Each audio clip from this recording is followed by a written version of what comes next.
بسم اللہ الرحمن الرحیم۔ کیا صحیح کیا غلط، کتاب الصوم یعنی روزے کا بیان۔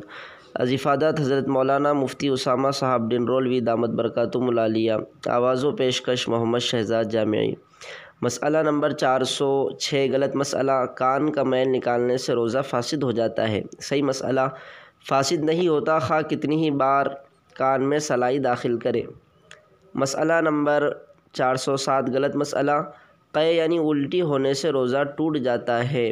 صحیح مسئلہ، نہیں ٹوٹتا خواہ زیادہ ہو یا کم، البتہ اگر جان بوجھ کر قے کی اور وہ بھی منہ بھر کر ہو تو روزہ ٹوٹ جائے گا، کفارہ لازم نہیں، اور منہ بھر سے کم ہو تو نہیں ٹوٹے گا۔ مسئلہ نمبر 804، غلط مسئلہ، ڈکار یا ایسیڈیٹی کی وجہ سے کھانا منہ میں آیا اور نگل لیا تو روزہ ٹوٹ گیا۔